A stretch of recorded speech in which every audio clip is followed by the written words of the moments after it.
Hello, welcome back.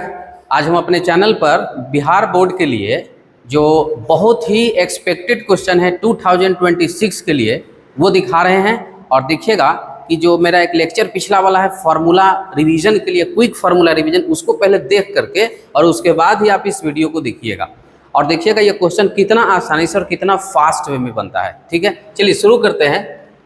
पहला सवाल है कि mole fraction of solute A in a solution of 2 mole A and 3 mole of B. Mole fraction किसका निकालना है? ए का निकालना है। तो तेजी से क्या करना है, ए का मोल कितना है 2 लिख लेना है।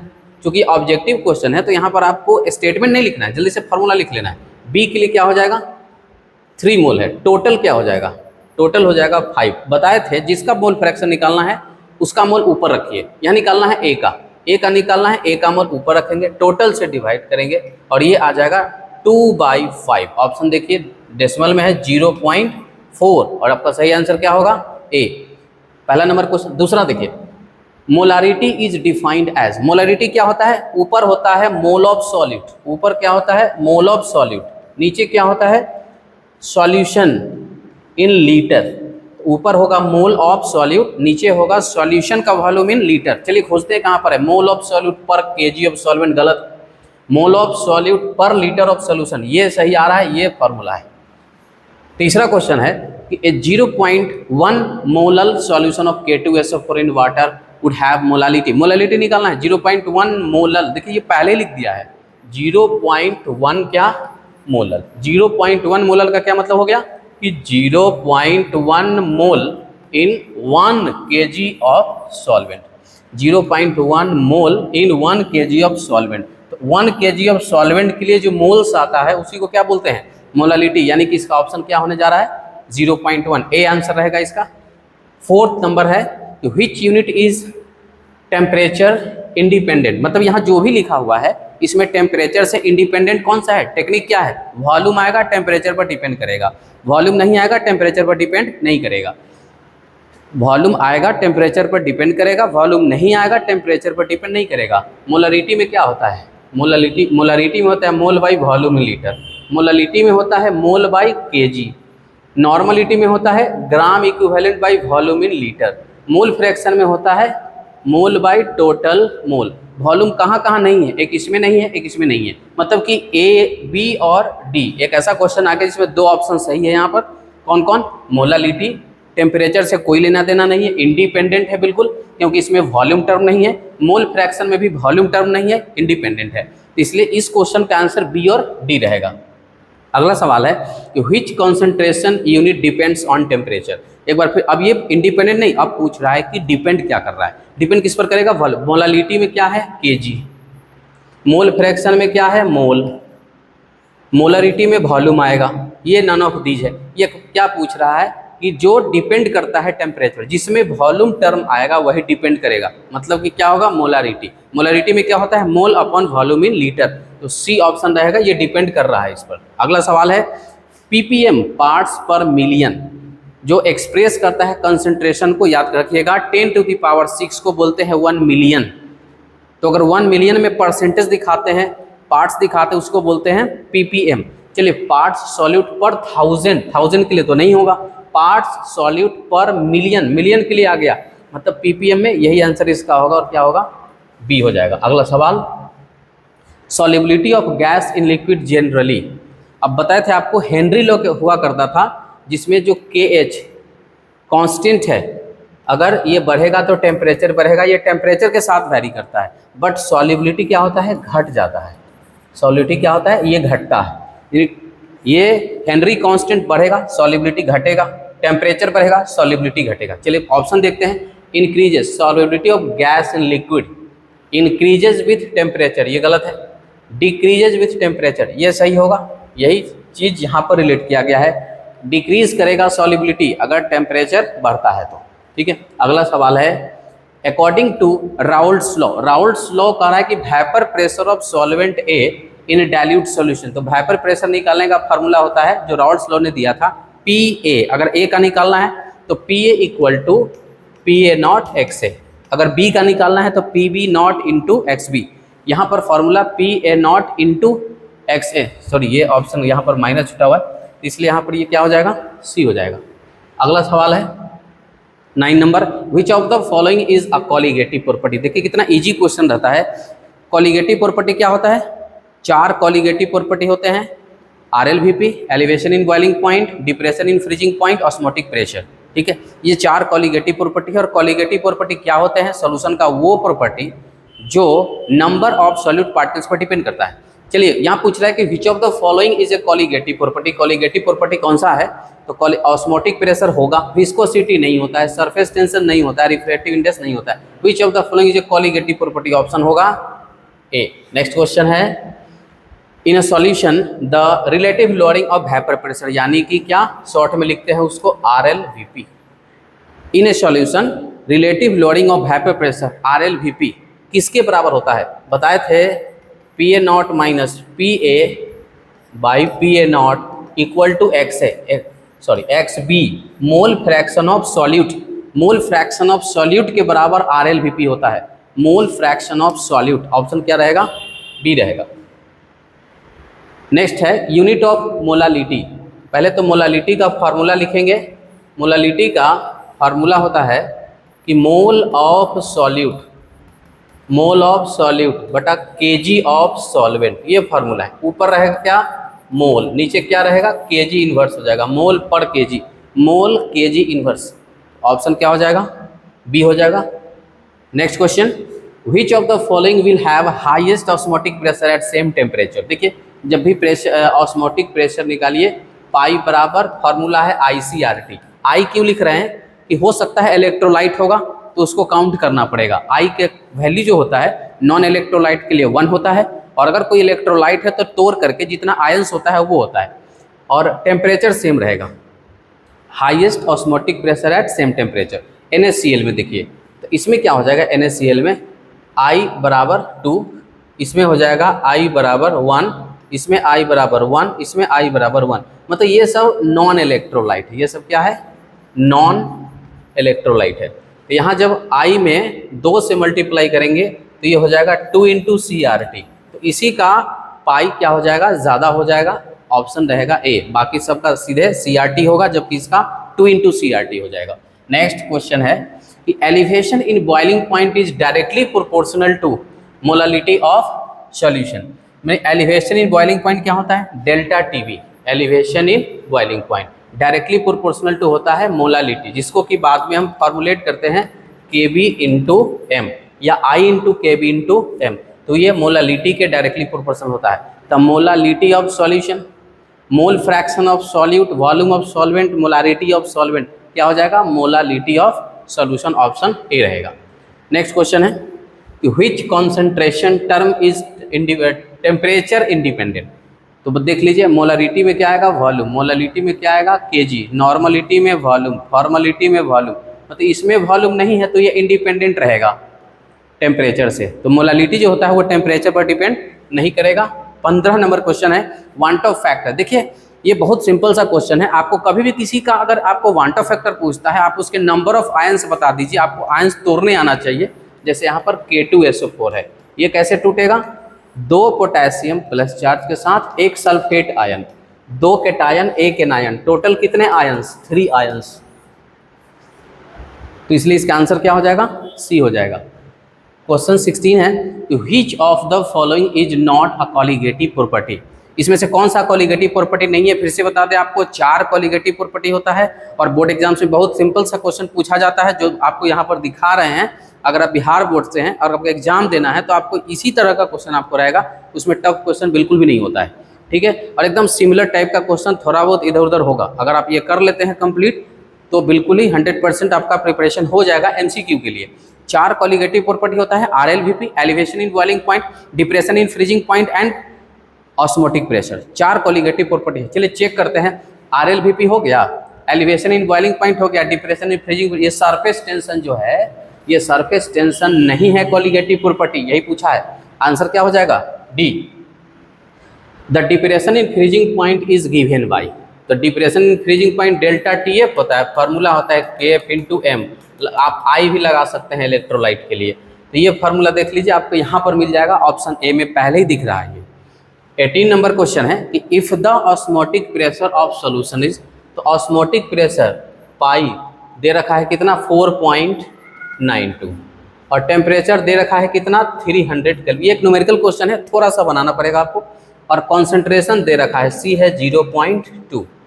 तो ये कह रहा है कि R का वैल्यू बताइए। तो आपका फार्मूला होता है पाई बराबर CRT। बोर्ड एग्जाम देना है, आप फार्मूला रट जाइए, फार्मूला रट गए बस सारा क्वेश्चन बन जाना है, कोई कॉन्सेप्ट तो रहता नहीं इसमें। R इक्वल टू क्या हो जाएगा, R equal to pi upon CT।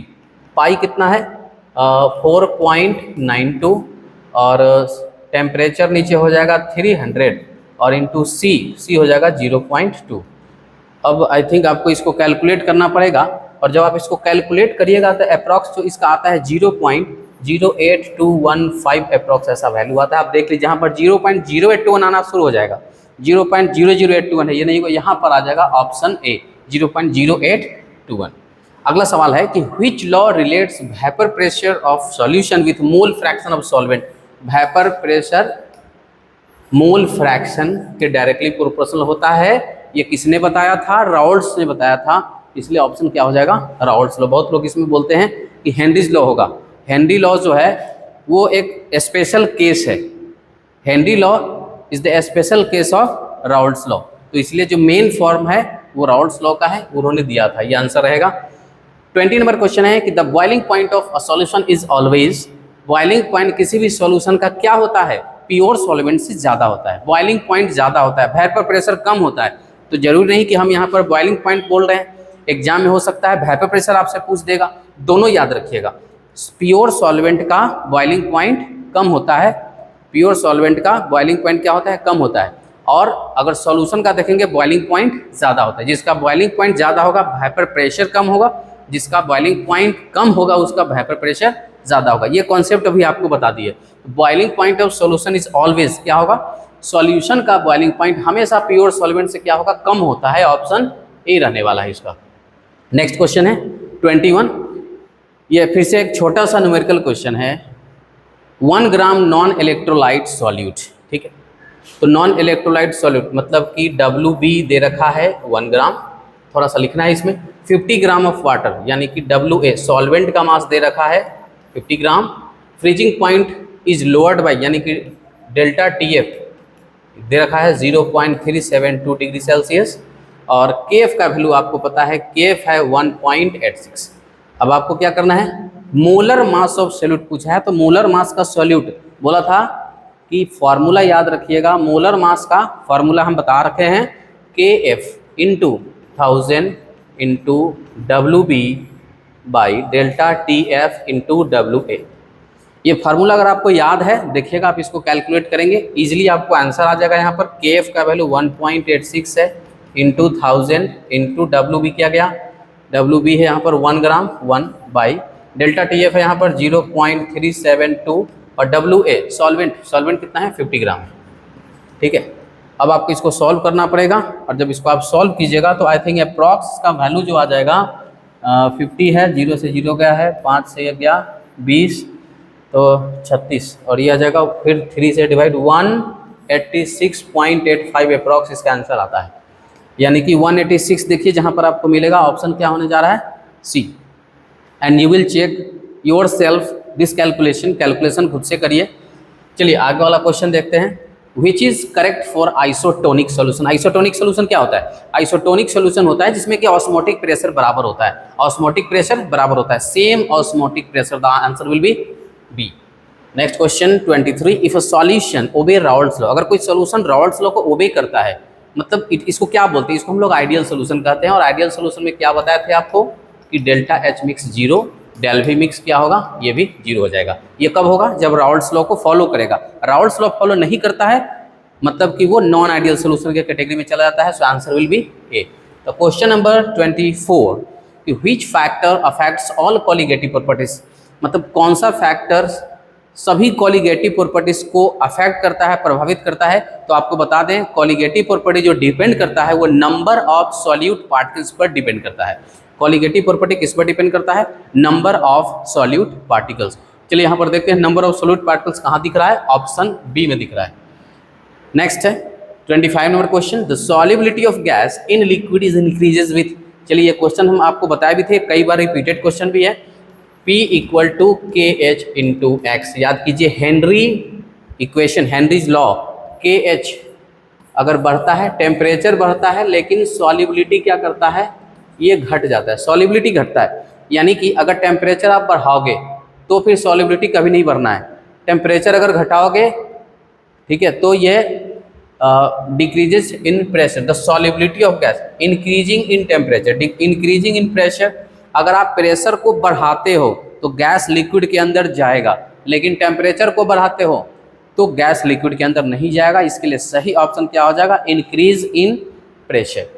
ठीक है, इंक्रीज इन प्रेशर, टेम्परेचर बढ़ाने से गैस नहीं जाएगा उसके अंदर, सॉल्युबिलिटी कम हो जाएगा, लेकिन प्रेशराइज करेंगे तो गैस उसके अंदर जाएगा, यानी कि increase in pressure. Right answer is option सी।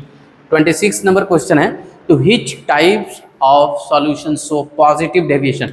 जैसा कि इस पर एक टेक्निक आपको बोल करके बताया था कि पॉजिटिव डेविएशन के लिए, एक बार फिर से आपको याद करा दें, पॉजिटिव डेविएशन के लिए क्या क्या होता है, अल्कोहल होना चाहिए, अल्कोहल हो, या फिर CH2 हो, या फिर कार्बन टेट्राक्लोराइड हो। निगेटिव डेविएशन के लिए आप लोग खुद इस क्वेश्चन को अभी बनाएंगे। निगेटिव डेविएशन के लिए क्या होता है, एसिड, कोई भी एसिड ले लो, ऑर्गेनिक इनऑर्गेनिक कोई भी चलेगा, और उसके बाद आप ले सकते हैं क्लोरोफॉर्म। ये आपको काफ़ी हेल्पफुल होगा। 90% क्वेश्चन तो इससे बन जाएंगे कि पॉजिटिव, जैसे कि यहाँ पर देख लीजिए, आपको क्या दिया ना, इथेनॉल प्लस वाटर। अब क्या आ गया, अल्कोहल। जैसे अल्कोहल आया वो पॉजिटिव डेविएशन में जाएगा। ये पूछा भी क्या था, which types of solutions of positive deviation, the answer is ए। अब एसीटोन और क्लोरोफॉर्म, अब ये क्लोरोफॉर्म कहाँ पर चला जाता है, निगेटिव डेविएशन में जाएगा। एसीटोन प्लस बेंजीन, ये फिर निगेटिव डेविएशन में। HNO3 प्लस वाटर, एसिड आ गया ना, एसिड आ गया, कहाँ जाएगा, निगेटिव डेविएशन। चलिए, तो इस तरह से इसका आंसर हो गया ए। नेक्स्ट इसका देखते हैं, Henry's law constant K is inversely proportional to solubility of gas. यानी कि हेनरी कांस्टेंट जो होता है ये सॉल्युबिलिटी के इनवर्सली होता है। इसमें कन्फ्यूजन नहीं रखना है। बहुत लोग को लगता है कि P बराबर KH इंटू एक्स, तो KH और ये क्या बोलते हैं, सॉल्युबिलिटी ज़्यादा एक साथ वैरी करता है। देखिए, सॉल्युबिलिटी घटेगा, हेनरी कांस्टेंट बढ़ेगा, तो सॉल्यूटिव गैस के इनवर्सली प्रोपोर्शनल होता है। सो आंसर इज ए। 27 के बाद है 28 नंबर क्वेश्चन, आइडियल सोल्यूशन कौन सा है। आइडियल सोल्यूशन होता है del H mixing zero, del V mixing zero, del H mixing zero and del V mixing zero. Answer is A. 29 number question, 0.1 m urea solution and, तो यहाँ पर आपको क्या करना है, थोड़ा सा सॉल्यूशन करना होगा। टेम्परेचर को सेम रखा जा रहा है और बोल रहा है कि इतना इतना NaCl है, सेम ऑस्मोटिक प्रेशर होगा, या फिर ज़्यादा ऑस्मोटिक होगा यूरिया का, या ज़्यादा ऑस्मोटिक प्रेशर होगा NaCl का। तो देखिए, यूरिया जो है, यूरिया के लिए वांटो फैक्टर 1 होता है, और NaCl के लिए चूँकि ये टूट के Na प्लस और Cl माइनस में, तो इसका वांटो फैक्टर 2 हो जाता है। जब वांटो फैक्टर बढ़ेगा तो ऑस्मोटिक प्रेशर भी बढ़ना है, यानी कि NaCl having higher osmotic pressure than urea. मतलब कि याद रखना है कि जिसका वांटो फैक्टर ज़्यादा, उसका ऑस्मोटिक प्रेशर ज़्यादा, उसका बॉइलिंग पॉइंट ज़्यादा, उसका डिप्रेशन इन फ्रीजिंग पॉइंट ज़्यादा, ये सब कुछ रहेगा। तो सी ऑप्शन इसका होने जा रहा है। नेक्स्ट क्वेश्चन 30 नंबर, ये फिर से एक न्यूमेरिकल क्वेश्चन है और आपको बनाना होगा 2 ग्राम ऑफ अ सब्सटेंस। 2 ग्राम यानी कि हम मोलर, यहाँ पर मोलर मास दिया हुआ है, मोल निकालते हैं, मोल निकलेगा weight by formula weight. Weight कितना है 2, फार्मूला वेट कितना है 60।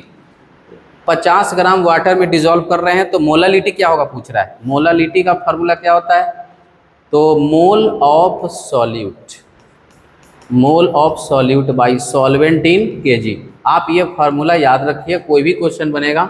मोल आया है 2/60 और वेट है 50 ग्राम, लेकिन kg में लाने के लिए यहाँ पर 1000 करेंगे। 2 0 गया, 5 से ये 2 बार कटा, 2 से ये 3 बार कटा, आंसर इज 2/3। बस यहाँ पर डेसिमल में आंसर है, तो आप देख सकते हैं 2 को 3 से डिवाइड करेंगे, डेसिमल 0 6 टाइम 0.6 आंसर आएगा इसका, आंसर सी। नेक्स्ट क्वेश्चन है 31 number, to which solution will have the lowest freezing point. सबसे कम फ्रीजिंग पॉइंट किसका होगा। चलिए इस पर एक आपको कैलकुलेशन बताते हैं। Delta TF equal to TF not minus TF। आपसे क्या पूछा है? Freezing point. देखिए ये है डिप्रेशन इन फ्रीजिंग पॉइंट और इधर है फ्रीजिंग पॉइंट। माइनस है, इधर आएगा प्लस में होगा TF equal to TF not minus delta TF। आप खुद बताओ, ये वैल्यू बहुत बड़ा होगा तो ये वैल्यू छोटा हो जाएगा, यानी कि TF का वैल्यू कम होगा अगर डेल्टा TF का वैल्यू ज़्यादा होगा। और अगर डेल्टा TF ज़्यादा हो रहा है मतलब उसका वांट ऑफ फैक्टर का वैल्यू भी क्या हो रहा है? ज़्यादा हो रहा है ना। क्योंकि कॉन्सेंट्रेशन सेम है। ग्लूकोज के लिए I बराबर 1, NaCl के लिए I बराबर 2, CaCl2 के लिए I बराबर 3, यूरिया के लिए I बराबर 1। देखो यहाँ कैल्शियम आयन और 2 क्लोराइड आयन, टोटल 3 आयन्स होंगे। यहाँ एक सोडियम आयन, यहाँ क्लोराइड आयन, 2 आयन होंगे। ग्लूकोज टूटता नहीं है, यूरिया टूटता नहीं है आयनिक फॉर्म में, वो नॉन इलेक्ट्रोलाइट है। तो यहाँ पर सबसे बड़ा वैल्यू आप देख सकते हैं, डेल्टा TF का वैल्यू सबसे ज़्यादा कहाँ पर होगा? डेल्टा, जिसका I वैल्यू क्या है? सबसे ज़्यादा है। I वैल्यू किसका ज़्यादा है? इसका। और जब डेल्टा TF ज़्यादा होगा उसका TF वैल्यू कम हो जाएगा। तो आपसे पूछा है कि लोएस्ट फ्रीजिंग पॉइंट किसका हो जाएगा? CaCl2 का। ऑप्शन क्या होने जा रहा है? C. Our next question is 32 number. 1.5 gram of solute in 100 gram of benzene solvent. Freezing point दिया हुआ है। तो चलिए, सॉल्यूट WB दे रखा है कितना? 1.5। आपको WA दे रखा है कितना? 100 gram. Freezing point depression delta TF दिया हुआ है 0.42 डिग्री सेल्सियस। KF का वैल्यू भी दे रखा है 5.12। ये पूछा मोलर मास ऑफ सॉल्यूट बताइए। Again is the next question based on molar mass calculation of solute, और इसके लिए फार्मूला बता रखे हैं MB equal to KF into 1000 into WB by और डेल्टा TF इंटू और ये हो जाएगा WA। चलिए सबका वैल्यू डालते हैं। KF का वैल्यू क्या है? 5.12 1000 इंटू WB क्या है? WB यहाँ पर 1.5 और नीचे डेल्टा TF यहाँ पर है 0.42 इंटू WA, वेट हो गया 100। तो 2 जीरो से ये 2 जीरो गया, ऊपर फाइनली कैलकुलेट करना होगा 5.1 इंटू 10 इंटू 1.5 बाई 0.42। तो 10 से मल्टीप्लाई करेंगे, ये इसका डेसिमल ख़त्म हो जाएगा। अब इसमें 15 से मल्टीप्लाई करके और 42 से आप डिवाइड कर दे, डेसिमल कैंसिल होने जा रहा है। So the answer will B approximately 182, may be 182 हो सकता है। आप इसका कैलकुलेशन कर लेंगे तो इसका आंसर सी हो जाएगा। अब देखिए next 33, in a non ideal solution showing negative deviation from Raoult's law. चलिए इसको समझते हैं। जब सॉल्यूशन आइडियल नहीं होता है, when solution is not ideal then solution is non ideal. अब नॉन आइडियल में दो बात, या तो पॉजिटिव या फिर निगेटिव, या तो वेपर प्रेशर ज़्यादा होगा या फिर वेपर प्रेशर कम होगा। आप जरा सोचिए किसका वेपर प्रेशर ज़्यादा होगा? अट्रैक्शन कम लगेगा, थोड़ा ही हीट पर क्या होगा, वो बॉयल होना शुरू हो जाएगा और उसका वेपर प्रेशर ज़्यादा बनेगा। यानी कि अट्रैक्शन कम है तो वेपर प्रेशर ज़्यादा है, अट्रैक्शन ज़्यादा है तो वेपर प्रेशर कम है। तो ये कॉन्सेप्ट लगा करके, क्योंकि ये बोल रहा है निगेटिव डेविएशन, जरूर वहाँ पर अट्रैक्शन हाई हुआ होगा सॉल्यूशन का, जिसके कारण उसको ज़्यादा हीट का जरूरत रहा होगा, जो नहीं मिला होगा, वेपर प्रेशर कम हो गया होगा। तो हम लोग क्या बोलेंगे? AB इंट्रैक्शन आर वीकर रहता तब तो बहुत ज़्यादा वेपर प्रेशर बनेगा। AB interaction are stronger than AA and BB। तो इसलिए इसका सही आंसर बी होगा। Next question 34, the osmotic pressure of 0.1 m solution of NaCl at 300 kelvin assuming complete dissociation. ये पूरा टूट जाता है, NaCl टूटता भी है। वैसे ही निकालना क्या है इसमें? ऑस्मोटिक प्रेशर निकालना है, पाई इक्वल टू CRT। चलिए सब वैल्यू डाल दीजिए। कंसंट्रेशन है 0.1 और उसके बाद R गैस कॉन्सेंट्रेशन 0.0821 और टेम्परेचर दे रखा है 300 केल्विन। जब आप इसको कैलकुलेट करेंगे तो ये चीज़ आपको यहाँ पर दिखेगा 2.46। तो आप इसे कैलकुलेट करिए। The answer you have to be come out to be 2.46 ATM, यानी कि इसका आंसर क्या होने जा रहा है, ए हो जाएगा। कैलकुलेट करके एक बार चेक करना है। Next 35 number question, which types of deviation from Raoult's law is shown by ethanol plus water. ये जस्ट रिपीटेड क्वेश्चन है, क्वेश्चन दोहराया गया है, बस क्वेश्चन पूछने का तरीका अलग हो गया है। इथेनॉल प्लस वाटर, अल्कोहल जो होता है वो पॉजिटिव डेविएशन देता है, positive deviation, so answer will be A. तो ये था 35 आउट ऑफ 35 ऑब्जेक्टिव क्वेश्चन जो कि मोस्ट एक्सपेक्टेड है आपके अगले जो 2026 है उसके एग्ज़ाम्स के लिए। और ये पार्ट 1 था, सेट 1 था। सेट 2 में हम आपको कंप्लीट उसके क्वेश्चन बैंक का सोल्यूशन करने वाले हैं जो बहुत जल्द आने वाला है। आज के लेक्चर में इतना ही, थैंक यू।